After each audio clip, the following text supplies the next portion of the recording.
Let's make history.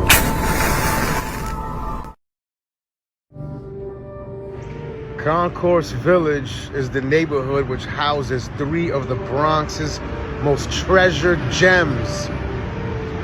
The County Courthouse, or Bronx's Borough Hall, Yankee Stadium, and the Bronx Museum of Art. It's one of those West Bronx districts which hugs the Harlem River, and it's directly south of Highbridge, but it's shaped in a weird way where it's also on the east side of Highbridge as well.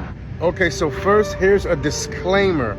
The name of the neighborhood, the technical name of the neighborhood is Concourse. Sometimes they call it the Concourse. People in the Bronx do not call it that. Hey, if you're from the Bronx and you feel like I'm wrong, let me know in the comments. But I've never heard anyone in the Bronx call it that. I've known and visited people in that neighborhood, and generally, and you know, the Bronx is weird like that. Whereas in Brooklyn, Queens, and Manhattan, all the neighborhoods pretty much have definitive boundaries. Some, you know, the lines are a little blurred, but they're pretty much, each neighborhood, it's clear what that neighborhood is. The Bronx, not so much. In the Bronx, you do have some neighborhoods who are definitively identified. However, for the most part in the Bronx, most places in the Bronx, you'll hear people refer to the main avenue or the main nearest train station. They'll refer to the area as such. So Concourse Village is actually a small subsection. It's the eastern edge. Hope I'm not confusing you. I tend to call the entire neighborhood Concourse Village because for me, it's just weird. If I say I'm going over in that direction, I'm not gonna say, hey, I'm going over to Concourse. I'll probably say, oh, I'm going over to Concourse Village. And Concourse Village is actually an apartment complex over there, technically. But I would just refer to the area as that, if anything. And that's the thing, even with all the research I did on this project, there was never really a point where a community of people actually came together and called their community Concourse. That just never happened. So this was something that most likely took place down the line and had to do with basically zoning for real estate purposes. And it's basically, if you're in the Bronx, you come into the Bronx and you're on the Grand Concourse and you're going north. Once you pass East 149th Street, you're in Concourse Village. And it extends all the way up to about 167th. This area was owned by the Morris family, the prominent Morris family, who had their farmland there.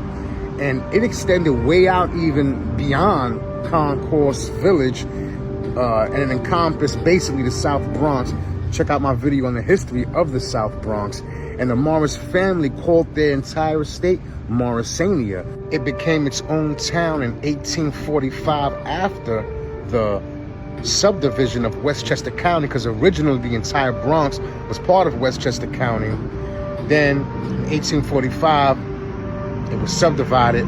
You had the town of Morrisania, the town of West Farms, and then everything east of the Bronx River was then Westchester County, all the way up until 1898, when New York City consolidated the 5 boroughs. People always have to remember that Concourse Village is in the southwest Bronx, extremely close to Manhattan. So that was an area that was definitely became congested quickly. First, you had the building of the 2 and the 5 train in 1906. Then in 1909 was the building of the actual Grand Concourse. Check out my video on the history of the Grand Concourse. And in 1917, the 4 line was extended into the southwest Bronx. Then in 1923, you saw the building of Yankee Stadium.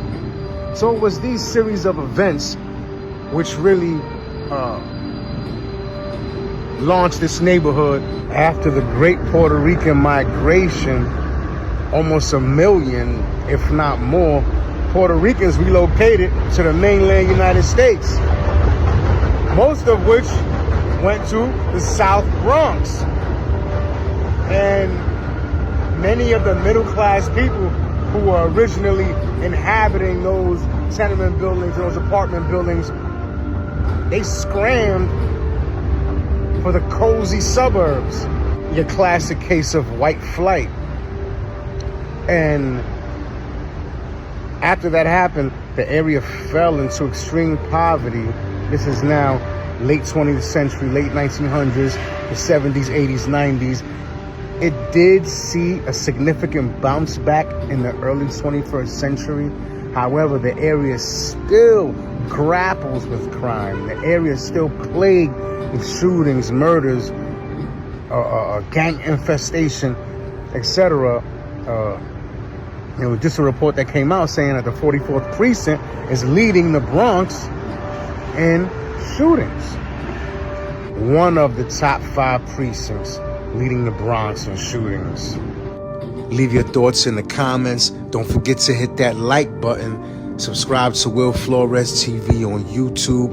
Follow me on Instagram, TikTok, and X.